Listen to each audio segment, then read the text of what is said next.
मित्रों, अभी आपको बताया जा रहा था कि हम कहीं भी जाएं, भरे हुए पात्र में कोई किसी को नहीं भरता है। पूरा भरा हुआ है, उसको क्या भरेगा? तो जहां भी जाइए कुछ खाली रखिए, क्योंकि पढ़ाई लिखाई तो कम होता है और बौद्धिक आतंकवादी बन के हम लोग बैठे हैं।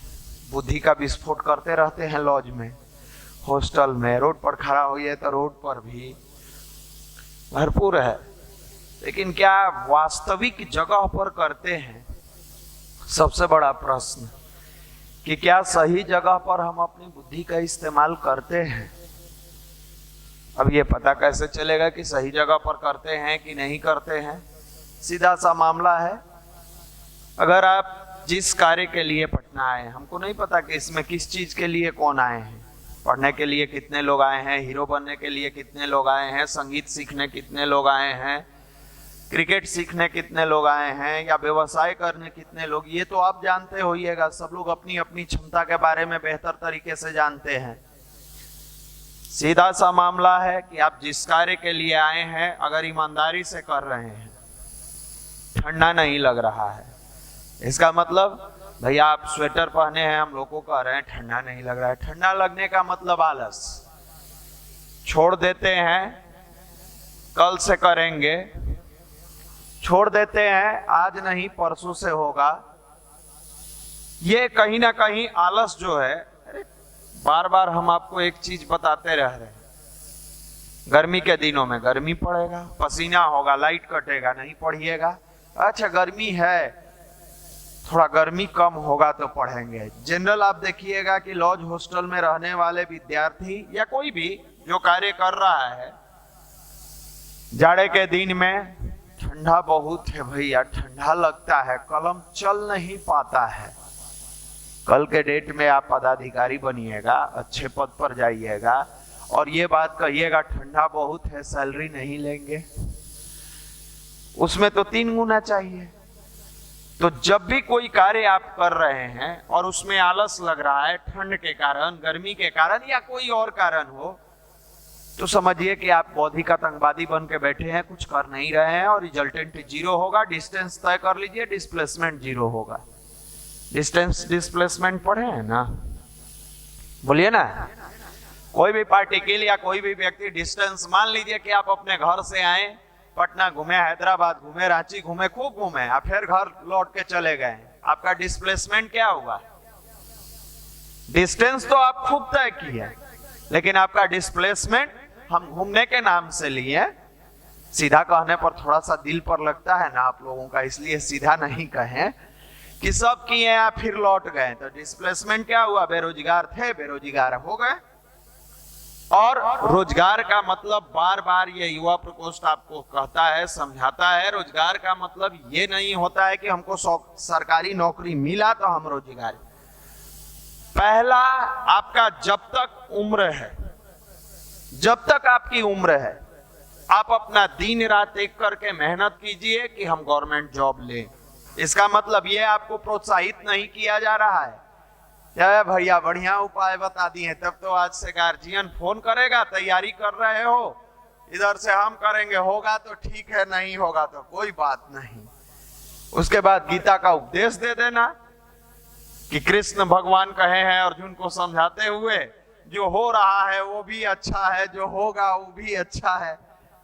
इसी को हम बौद्धिक आतंकवादी कह रहे हैं। विस्फोट करते रहता है, धनाधन ज्ञान देते रहेगा। वो नहीं कीजिए, वहां पर थोड़े सा अपने आप को विराम दीजिए। जब तक आपकी उम्र है, दिन रात एक कर दीजिए।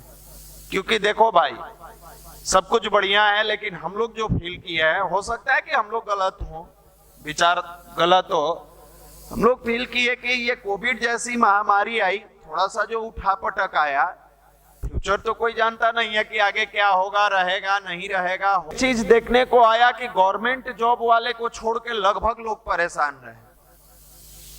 और इतनी बुद्धि अगर आपके पास है तो एक बार मेहनत करने में क्या जाता है, एक्स्ट्रा तो कुछ करना नहीं है।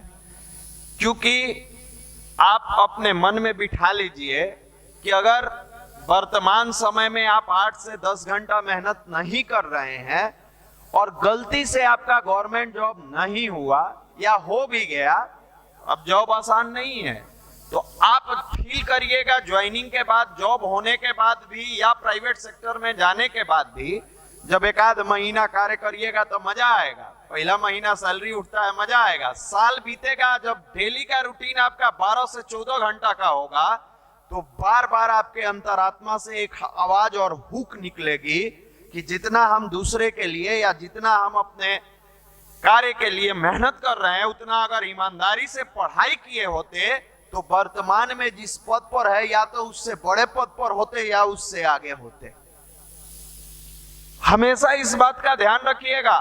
आप सिंपल अपने टीचर लोगों को देखिए, अपने उन लोगों को देखिए जिनसे जुड़े हैं आप, सुबह से लेके और रात तक खड़ा होके बकबक बकबक बकबक बकबक कंटिन्यूअस 8 घंटा 10 घंटा 12 घंटा, मान लीजिए 8 घंटा पढ़ाते हैं तो 2-4 घंटा पढ़ते भी होंगे, नहीं भी पढ़ते होंगे तो डाउट आना जाना मैनेजमेंट दुनिया जहान करते करते उनका 14 घंटा लगता है। काश पढ़ाई के समय में आप 14 घंटा लगा दीजिए। सोच के आए हैं कि हम कर्मचारी बन के जाएंगे, लेकिन यहां से लौटिएगा जब, हो सकता है कि स्टार्टिंग फेज में आप कर्मचारी पद को ज्वाइन कीजिए, लेकिन कुछ समय के बाद, कुछ क्षण के बाद पदाधिकारी बन जाइएगा। और ये सब आएगा कहां से? यहां से भाषण दे दिए और आज आप जाकर पढ़ाई शुरू कर दीजिएगा। इसी को जगाने का काम भारत का अध्यात्म करता है। प्रतिभा है आपके अंदर, ऐसा नहीं है। कोई कहता है कि अरे ऐसे है, भले कह देते हैं, गार्जियन लोग भी डांटने में इस तरीके का है, उस तरीके का। प्रतिभा है। अब प्रतिभा को क्या चाहिए? आपके अंदर की प्रतिभा को क्या चाहिए? प्रशिक्षण की आवश्यकता है। हर व्यक्ति के पास प्रतिभा है, उसको प्रशिक्षण अगर मिल जाए तो उसके अंदर प्राण आ जाता है। आप कहिएगा भैया अभी हमारे अंदर प्राण नहीं है, हम प्राण विहीन है। वो प्रकृति वाला प्राण नहीं कहा जाता है। जो हाईली एनर्जेटिक पर्सन होता है उसको अंदर प्राण शक्ति उभरते रहता है, हमेशा जोश में रहता है, उसको प्राण कह रहे हैं। ये प्राण नहीं जिसके निकल जाने से आदमी मर जाता है, जिसके रहने से आदमी जिंदा है। जिंदा तो बहुत लोग हैं, लॉज में जाके देखिए, जिंदा है, उठेगा 9-10 बजे उठेगा, कनखी से देखेगा, आंख उलट के, धूप आज निकला है कि नहीं, निकला है। फिर बाहर पूछेगा रूममेट से, ठंड है कि कुछ कमा, वो कहेगा ना थोड़ा बहुत है, छोड़ो नहाया नहीं जाएगा आज। कितना बजे दे जाएगा खाना? आता है टिफिन कैरियर वाला पहुंचाता है, मेस वाला सब 12 बजे आएगा। अच्छा तो 11 बजे हमको जगा देना है। अब वो 11 बजे जगेगा, बढ़िया से ब्रश करेगा, 12 बजे फिर खाएगा, मस्त छत पर लॉज के जाएगा, वहां एक बढ़िया मीटिंग बैठेगा, मंडली बैठेगी। उस मीटिंग मंडली में अपने परिवार, अपने जीवन, अपने कैरियर की बातों को छोड़ के दुनिया की जितनी अनर्गल बातें हैं वो होगा।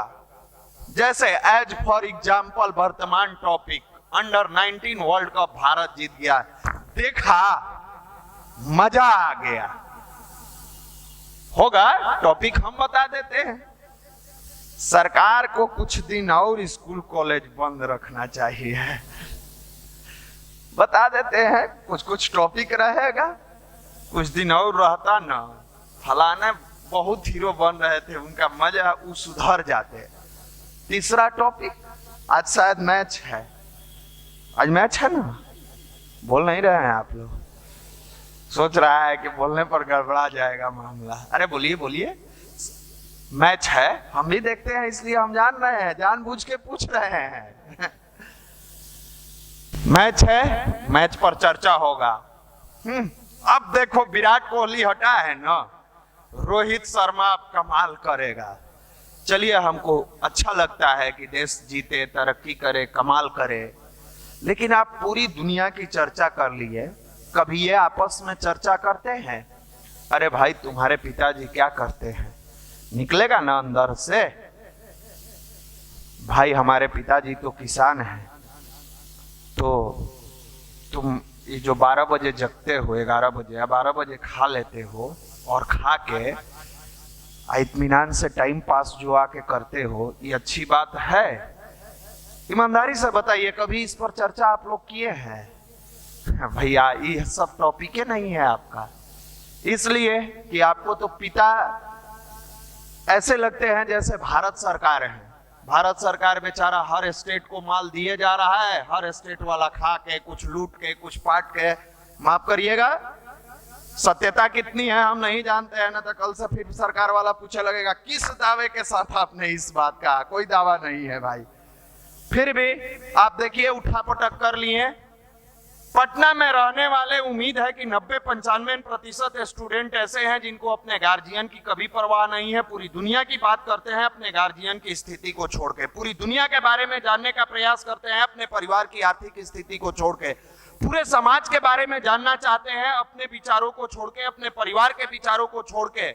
सब कुछ बदल देना चाहते हैं इस दुनिया का, लेकिन अपने स्वभाव को कभी नहीं बदलना चाहते हैं। और इसी को बदलने का काम गायत्री परिवार करता है और युवा प्रकोष्ठ करता है, जिसके लिए हर रविवार को, हर संडे को आपको आमंत्रित किया जाता है। आइए, देखिए, समझिए और बदलिए। प्रतिभा को प्रशिक्षण की आवश्यकता है। उस प्रशिक्षण के रूप में जोश भरने का काम पर्सनालिटी डेवलपमेंट कोर्स पीडीसी करता है अपने युवा मंडल में।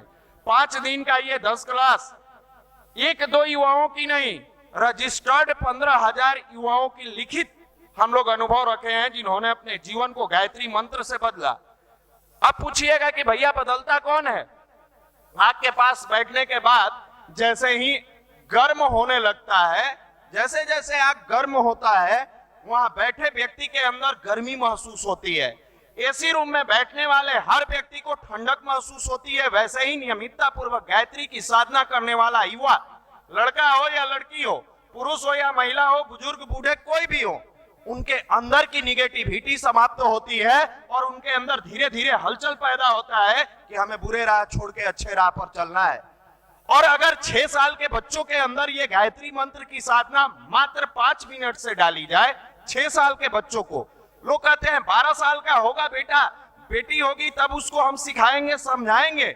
आप 6 साल के उम्र में 5 मिनट दीजिए, 2 साल बाद 8 साल का होता है 8 मिनट दीजिए, 10 साल का होता है 15 मिनट दीजिए, और 12 साल की उम्र में अगर 20 मिनट गायत्री साधना के बारे में बता दिया जाए और उसको मंत्र का जप करा दिया जाए, 26 साल की उम्र में दुनिया का कोई भी किसी भी पद के लिए वो सक्षम होगा अपने कलम की ताकत से पदाधिकारी बनने के लिए। इतनी ताकत इस मंत्र में है। दुर्भाग्य, समझने वाले भी इसको अंधविश्वास में ले लिए है।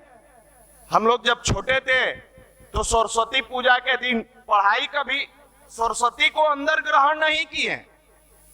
होड़ लगता था कि कहीं मूर्ति रखा गया है, तो आप लोग भी किए होइएगा, कॉपी किताब ले जाके चढ़ा देते थे कि इसमें सरस्वती जी आएगी। आप लोग भी कर रहे होइएगा।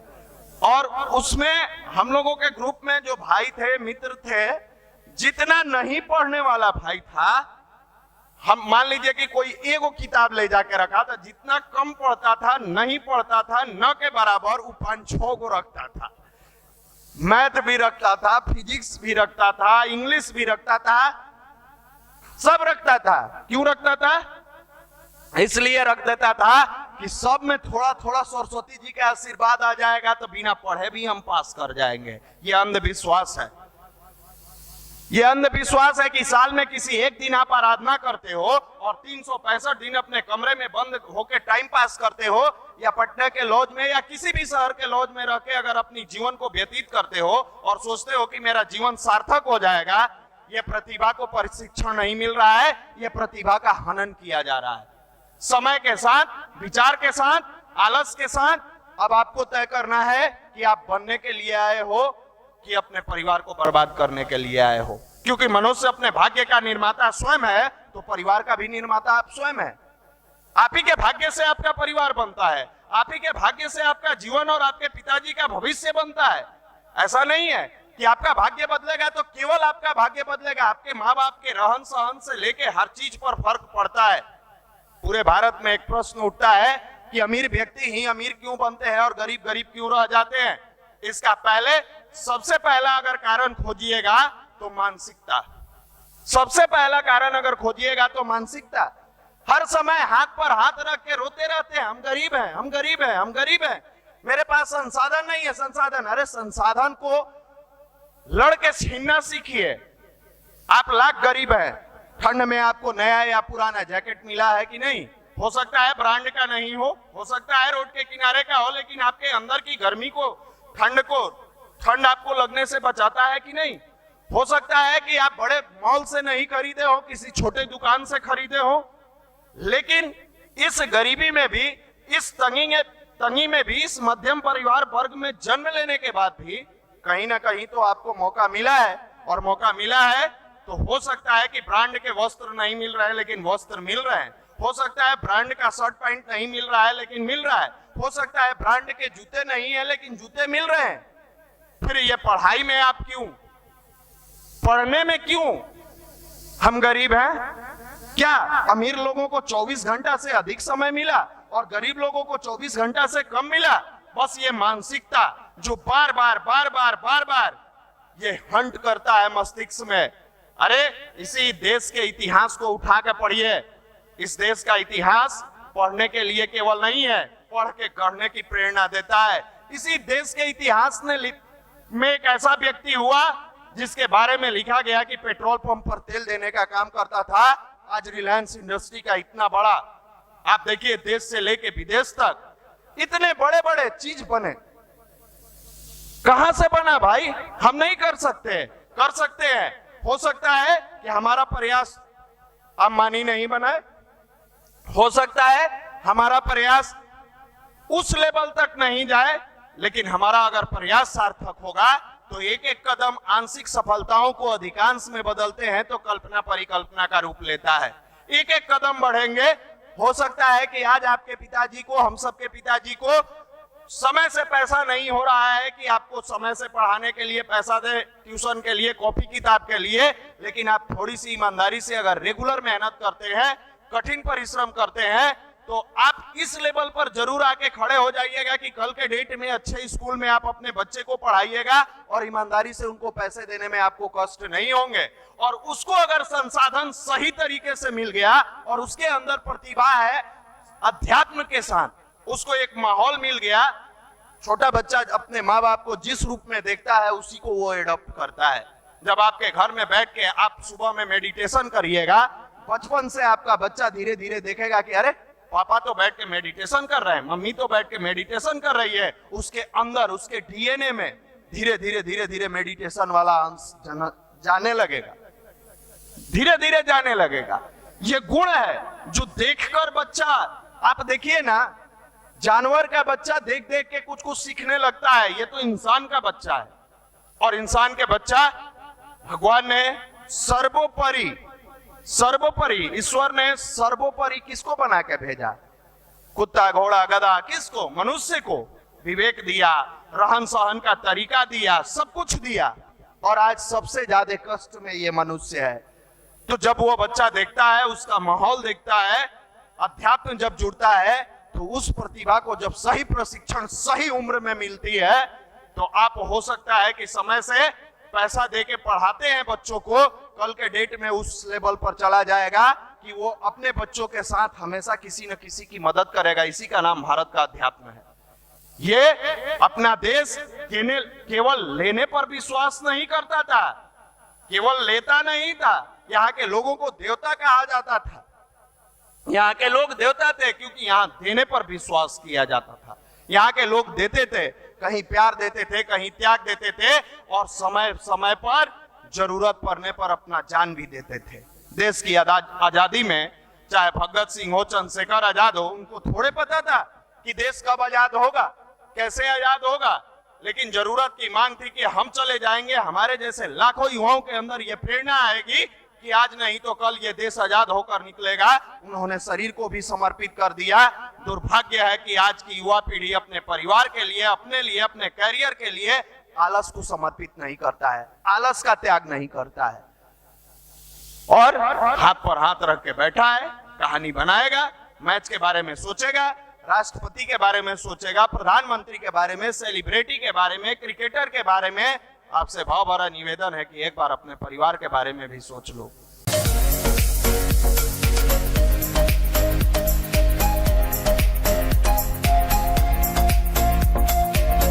होगा कैसे होगा, लेकिन एक